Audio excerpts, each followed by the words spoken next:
It is time for This Week in the Lakeville Journal, a time where we welcome in Cynthia Hausmeyer. Cynthia, good morning. Good morning. And Janet Manko. Good morning, Janet.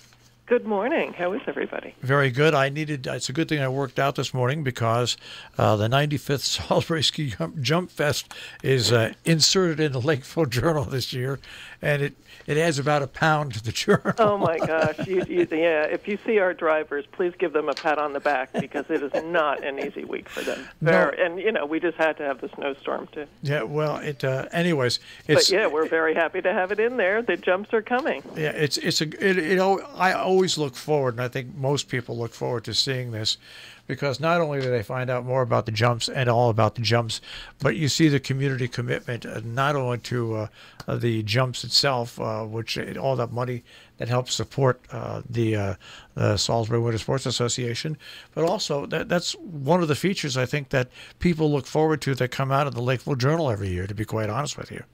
It's just a real important community function. This was a year where it could have really been in question whether or not they would go forward with the jumps. There was a lot of discussion about it, but they decided they could do it safely. These folks who slide down those jumps can socially distance from each other and from the crowds. They will keep a control on the crowds, and it is so great to see that they're going forward. You see the activity that will be there in this program that's in the paper this week. All right, I have to comment on the photo by Lance Christensen. Fur coats required. I didn't want to say, look, they've got their shielding coats on, because I felt like that would be like saying, oh, look, burgers.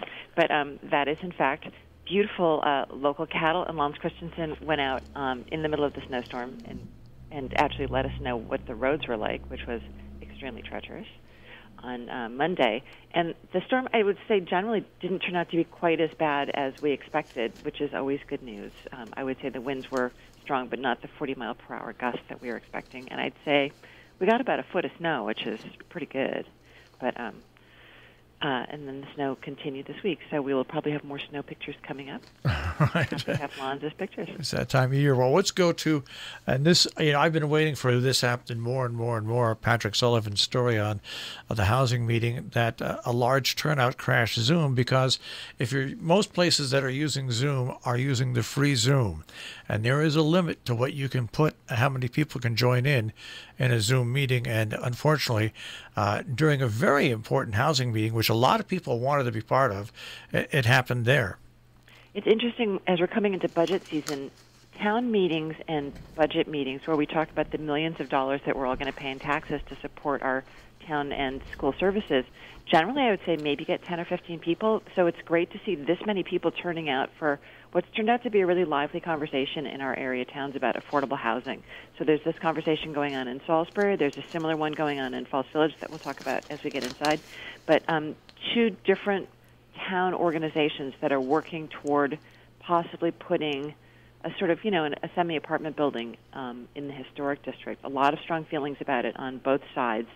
And it's hard for me to imagine that they were going to use the free Zoom, though, because that's a 40-minute time limit. And I feel like any Zoom meeting that has more than two people, the first 20 minutes are spent saying, you're on mute, or, everybody turn your video on or off or whatever. So I assume that this is a slightly higher level of Zoom, but nonetheless, it couldn't take 100 people. And I think everybody's learning as they go along, and I'm sure that towns on important meetings now, and when they set up Zoom meetings, they'll include some money in their budget. So if they have to, they can open it wide up. I mean, Zoom meetings now are far better than they were when they first started. Everybody has learned it more and more and more as you go along. And we found this out from all the libraries around here, who now are having record turnouts for their Zoom meetings. I mean, bigger turnouts than they would have in the libraries themselves. A multitude. If you look at the article next to this article about the streaming, there was a Scoville Memorial Library in Salisbury had a guy who's also speaking at Kent Memorial Library about letting yourself free from the cable service and just using streaming services, and they had 187 people. Yeah. So that's I guess next time the library should host the affordable housing meeting. But the affordable housing meeting has been rescheduled for tonight at 7:30. So interesting to see how many people turn out for this one. Affordable housing, it's something that the area is trying to deal with, and we'll obviously continue with that. But that is a great story about what it's a version of cutting the cord, where sooner or later you're not going to need these big companies to bring internet into your area. Either towns can do it via fiber optic and supply their own, even though they become a public utility when they do that, or you've got all these different satellite options that are going to work, that are working. So this is a great story by Lila Hawken, and I like the sub-headline, just because you need cable, the company does not need to control you. Right, and we tend to feel around here that we are a little bit controlled by the cable company because it's not like there are a lot of options for either your cell service or your cable service. You kind of get whoever, is willing to take on your property. And a lot of conversations, of course, at the state government level about these cable companies who promise to give cable to everybody and then kind of go like, oh, we can't do that. That's too expensive. So it's a very interesting push and pull. And as you said, a lot of towns are looking into getting their own fiber optic systems, which, of course, will have their own challenges. But this guy's talk was about getting services like Roku or just ordering sort of a la carte and how you can do that. I've done that. I used to have an entertainment thing. I have managed to take off my Comcast bill, HBO, the Discovery Channel, all these movie channels, because I can get them very, very inexpensively, and my cable bill is down almost $120 a month. That's real money. And it's not that we want to take money away from companies like HBO and Netflix that are, of course, paying for so much excellent television and movies that we're watching these days, but it gets really expensive if you've got, BritBox and Acorn and MHZ and HBO, Netflix. It adds up. You don't realize it until it's gone. Then you say, "Wow, this is pretty great." We talk about Zoom meetings. The Region 1, once again, I'll credit the administration and the Board of Education. They put this calendar together very swiftly and very transparently by Zoom meeting and by having. I mean, they did a really great job with this. Normally, putting the calendar together is something where everybody likes to pull the hair out. Oh, my gosh. My friend Dave was on the Cornwall Board of Education, and he said, we're going to have a conversation about the calendar. And I said, well, I'll see you in a couple months. Yeah, I know. And it usually gets, there's a lot of conversation between parents of children who are in the public schools versus parents of children who have some private school children because the calendars are not synced up, and they often want them to be so they can take a family vacation. But Lisa Carter, very innovative thinking, and again, there are advantages to doing Zoom meetings as opposed to doing in-person meetings. So all of the members of the ABC and the Region 1, all the different boards, all met together on Zoom, discussed the basic concepts of the calendar. They left that Zoom meeting, went in and had their own Zoom meetings, and then came back to the Region 1, larger group meeting with all the boards together and handled it all, I think, in record-setting time. Yeah, absolutely. No doubt about it. No doubt about it. Bravo. They did a great job. And by the way, today there's a special meeting of the ABC on Lisa Carter's contract. So, and they hope it's going to be an executive meeting, but they hope to come up with a contract for her for the future. We can all support giving her the best contract possible. She's done a great job, unbelievable job. Now, as we take a look at a couple of stories as we go to page A3, I like the story that the YMCA is like a lot of other businesses, and even though they're basically like a nonprofit, everybody has to reset to try to get people to come back in the manner they were before the pandemic. Right, and we tend to think of the YMCA as being like, they're part of a big national organization, but they're struggling, and we want to keep all of our local gyms in business because at some point we're going to come out of this and we're all going to really need to shed a couple of, hibernation quarantine pounds and get our, you don't think about it, but when you're in the house all the time, you're not even doing sort of the basic level of walking around that you would do in normal life. So Lisa Duyard, who is really an extraordinary person and is running the Canaan YMCA, which is on the campus at Gear, has done a beautiful job keeping that gym really clean. And nationally, the YMCA is doing something called the Reset Challenge, and they're opening it up to people in the community, at least for the first few weeks, to try and get people to do a lot of their online classes. And there are, of course, still in-person classes, and you can make appointments to come in and use the equipment. But, and a lot of our local gyms are doing online classes of different kinds. So good to look at it. But Hunter Lyle, nice story on the YMCA's challenge. Now, Patrick Sullivan also does a nice story on an event that's happened over the past couple of weeks, and that is how you like to love or learn to like classical music. There were 2 different sessions on this that happened at the DM Hunt Library. Right, and Warren Whitaker, it's nice when people have these areas of expertise and they share it with people in the community. So the DM Hunt has a guy named Warren Whitaker who's also a board member at Music Mountain, which is a nationally beloved chamber music venue that we have here in Falls Village. And he really goes to a very basic level. And I think that all of us are sitting around the house and getting super bored with our music right now.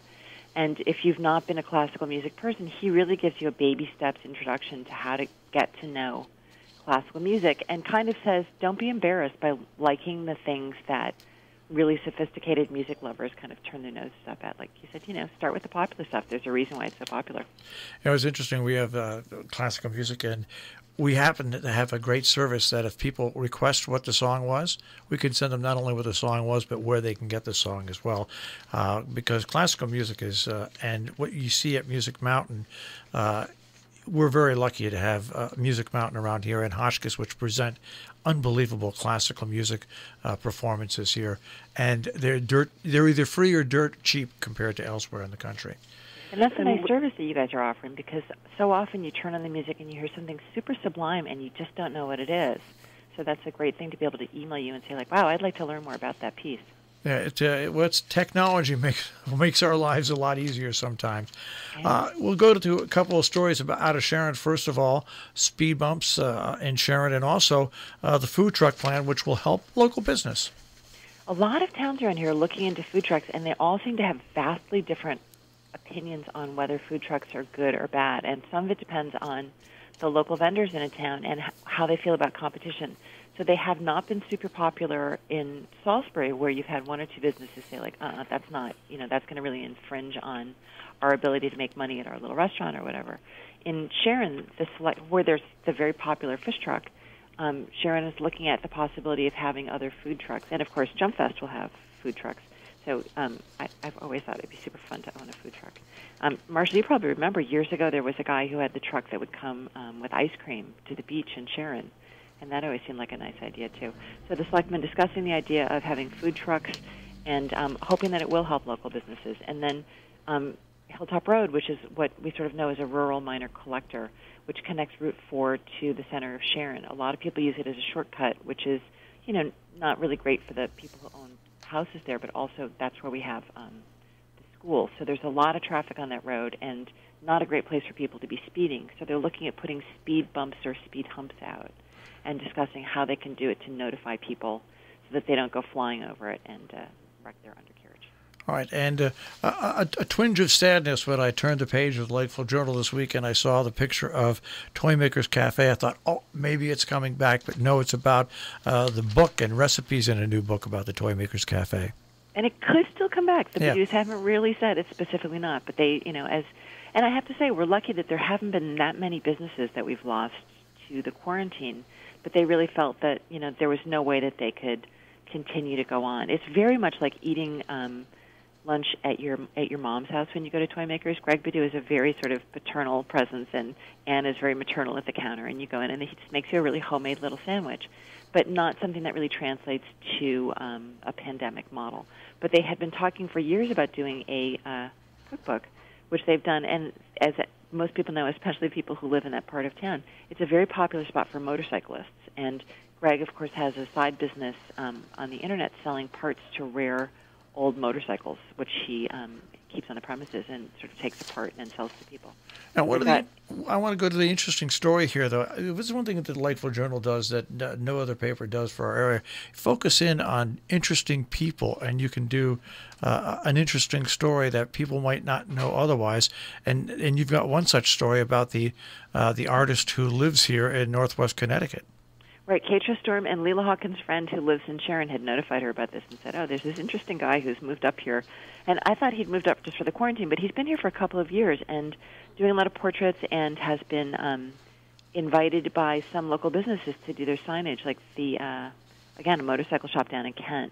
And he's done a lot of sign work there for them. And so just a nice little portrait, which actually, we haven't really been able to do as much, so nice to have that. And Falls Village, their affordable housing, they're looking for put together a new committee there. Right, and a lot of conflict there again, and so the town stepping in and creating a town-organized commission to look into that. And we have the obituary section, and of course, Ed Kirby passed away. We found out this week, and you're going to have a full obituary of that as when Kenny Funeral Home puts it back out, and you'll have that in next week's paper. Right, and we have a giant tribute story that we're doing to him because everybody's got a story about Ed Kirby. There's just no shortage of memories. He was such an interesting guy with his finger in so many different areas of life up here. Really, in many ways, he was an embodiment of the Northwest Corner. Now, out of your Millerton News section, you've got a nice story on the Stissing House, how it's closing, but the owners want to remain in the area and look at other options. Right, and Michelle John and Patricia John, Patricia's just the loveliest person, and it's a wonderful restaurant, very popular with our sort of Millbrook area diners, but also people from, Litchfield County would go over there. And they did a beautiful job renovating it. There were a lot of challenges with the building, with different owners, and again, just struggling with the pandemic, but they're hoping to open a new place, someplace that might have more of a catering aspect to it to help them through times like these. On your opinion page, and Janet, what's great about, and I'm absolutely blown away, but it's a great thing. We can have people call on the radio and do tit for tat, and it gets in. That's one of the poor things that we try to not to get into on the radio. But the amount of letters that I've seen been building in the Lakeville Journal on Twin Lakes, on housing, on history. I mean, that is exactly what a local newspaper can foster, which is people giving ideas. And because it's written down and it's published, it gives people who want to respond to those ideas the impetus to do it over the course of a week and put something together. So, I mean, I just am amazed at the amount of letters and the diverse letters this week. Yeah, blown away by it because really it's just a normal week, and yet there are all these issues that our readers care about deeply, and they write letters that are well researched, that are thoughtful, and that are passionate. And so we're so fortunate to have this in our community. We're very happy to have them. So do give all of them a read. As Marshall says, there are some on the Twin Lakes Causeway, the Sharon Playhouse deserving support because their gala was last week, and that is a short but sweet and very meaningful letter. Do support them. More on housing history, and those letters really read carefully because it's this is not happening in a vacuum, that we have a discussion about housing in Salisbury and in Fallsville, any of our towns. So do read those letters that share the history because these are people who know what they're talking about. And so we're proud to have them and glad to further the discussion. And we'll go on to your editorial, which is a sign of the times. When is the time for more affordable housing in Salisbury and Falls Village? Right. So we discuss sort of where we are now and then certainly make the point that the time has to be now. There's not unlimited time to accomplish having an expanded affordable housing offering in each of these towns because take a look at the Hartford Courant this week. Go to their website and look up towns whose properties have increased in price the most, and Salisbury is at the top. It's not a simple thing, and it's not going away. And so these folks who have volunteered to work on the current proposal in Salisbury, and it's been approved in Falls Village, but, much discussion happening still, and we have the new committee forming there. But, boy, we have to come to a conclusion. It's time to move things forward because the possibilities are not endless. And you know what? We want to keep our rural character, and we want to have people come here and spend weekends and stuff like that. But if we want our rural character to remain the same, we need affordable housing for the people that will own businesses, who work at the fire departments, who work as first responders. It's something that we need in general throughout the area. Yeah, anybody who lives here full time and needs to live on the wages they make. Housing is becoming more and more out of their reach. All right. Well, Liz, in the final 3 minutes here, we've got a compass. We've got Compass, and it's got our romance banner, which is nice ads from area restaurants and florists because Valentine's Day is coming up the same weekend as Jump Fest. A store on Elizabeth Jewelry, which we just did coincidentally with the romance banner, but Elizabeth Jewelry, it's a great time if you're not going out to galas and weddings and things, as we sometimes do at this time of year. Why not bring all your jewelry in and get it cleaned? The Salisbury Library is doing a virtual tour of Monticello. I actually ended up going there in the middle of a snowstorm once many years ago. It's the most fascinating place. An Era of Elegance talk coming up February 6th. A story by a guy called Ed Stillman, who many people know as a Millerton resident. He was a travel agent, which is already sort of quirky and anachronistic in this day and age of Internet travel, but he did a wonderful story for us on fantasy travel, as a travel agent, where he'd like to go once the pandemic is over and where you can go, and he'll be writing more for us. And then 2 exhibits through the Connecticut Historical Society, featuring civil rights movement and beautiful photos from Stephen Summerstein, who was a college student at the time of the March on Selma. And once again, I want to bring people back to the attention, and you both can talk about it, the ski jumps and Jump Fest, and how important this insert that comes out in the Lakeville Journal every year is important, not only to the Lakeville Journal, of course, but to Jump Fest. And I think it's one of those segments that people hold on to this even long after the Jump Fest is over. That's certainly our hope, and we're so proud to have worked on this for decades. So many people have kept this going in so many ways, and that goes for the ski jumps too. The whole community comes together to make it all happen, and those folks who work on this program, it's the same thing for them as it is for the guys on the hill. It takes a lot of work, and they're all volunteers, so we're proud to be a part of it. Give it a read. There's a lot of history here and a lot of what's happened over the past year and coming into next year with volunteers at SWASA and with everything they have planned for the jumps and that weekend. So I know many of us are really looking forward to this and enjoy it. All right. Well, that is this week in the Lakeville Journal. Of course, tricordernews.com on the web. Also, we feature, as we did this morning, stories out of the Millerton News as well. And it's available at your house, home delivery, or you can pick it up or on the web. Guys, we will speak to you again next week.